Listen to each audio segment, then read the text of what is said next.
Hello and welcome to the 5 things you need to know about monopsony. What a better way to enjoy a snow day than to review a little bit about monopsony as we wrap up chapter 12 and look at the highlights of monopsony and market power. Well, we know that a monopsony is very similar to Monopoly. You can see the Monopoly board there. And we're just going to focus on the 5 things you need to know, kind of hitting the highlights of monopsony. Let's start off with the key graph 40, which you should have in your graphing notebook, and some characteristics of monopsony. Keep in mind, monopsony means that an employer, someone who is hiring workers, has market power, has the ability to have some say in how much they are paying a worker. They're not in a perfectly competitive environment. They have market power, and so they are flexing that market power by exercising it in the labor market in terms of what they're paying their employees. They're going to hire fewer of them, and they're going to pay them less. And the reason for that is because of that market power, because they can.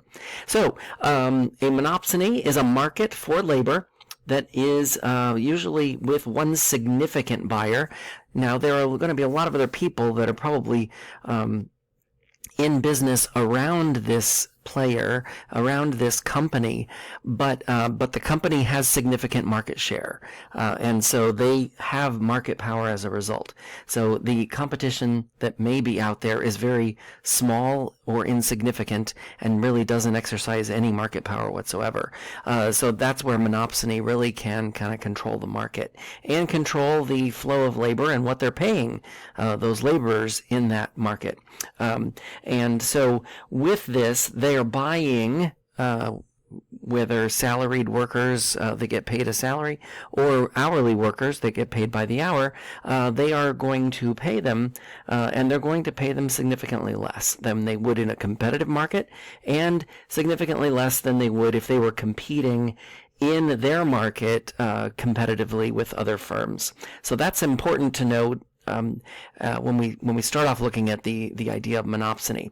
Now, it's also important to keep in mind that a monopsonist is going to look at their hiring practices at MRP equals MRC, just like every perfectly competitive laborer does.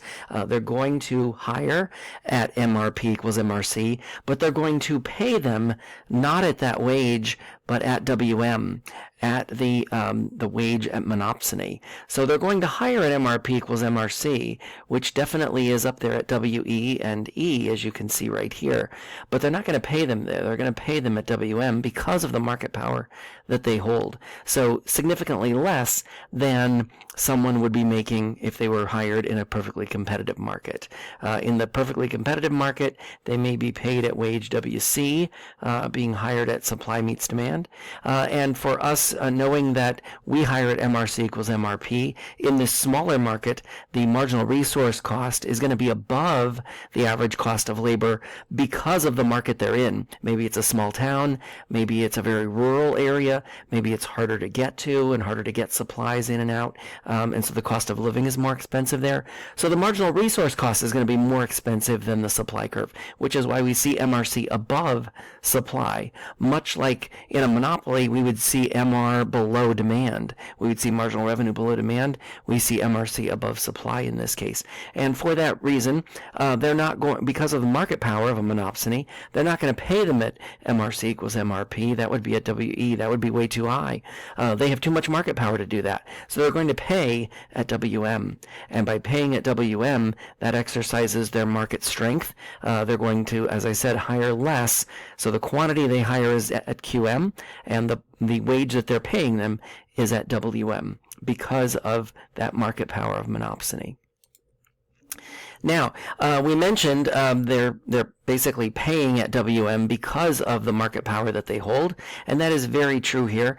Does it mean that they're competing with no one else for laborers? Not necessarily, but it means that they have significant market strength in whatever area where they are or the industry that they're in, and so they can kind of flex that market power by paying those workers less. You're going to want to work for our company. We're the big game in town. We're the only hospital within 100 miles. We're the only coal mine within 100 miles. We're the only university within 100 miles. And so you got to think of it like that. But that's where they basically exercise that market strength by showing that monopsonist qualities and mentality of paying at a lower wage than they would in perfect competition.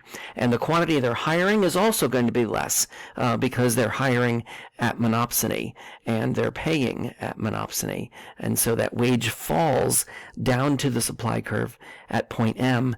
That is going to be the wage that they are paying at WM and the quantity they're hiring at QM. Now, keep in mind that if they were in perfect competition, they'd be hiring at WC. If they were in a smaller market, they may be paying at WE. But because of the market power, because of the significance that they have here, they are paying WM and they're hiring at QM.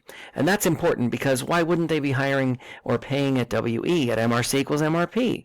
They're going to hire fewer workers, we get that. But why wouldn't they be paying at MRC equals MRP? And that's because of the market power. That's because of the strength that they have in this market. And because of that, they don't need to worry about paying less because people will want to work for them. We have market strength. We have market power.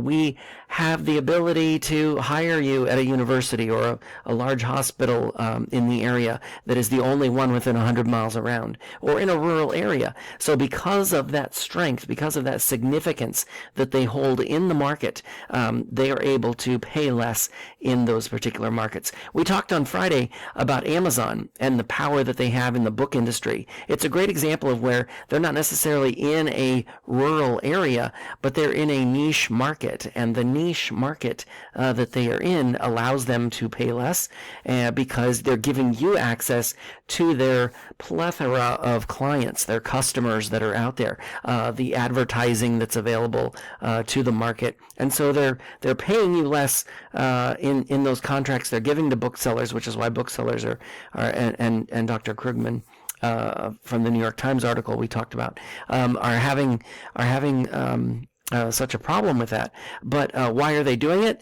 Because of the market power, the market strength that they are flexing in this particular area. And that shows you the strength of monopsonies and the ability that they have to hire less, to pay less, and they do that because they have the ability to do so.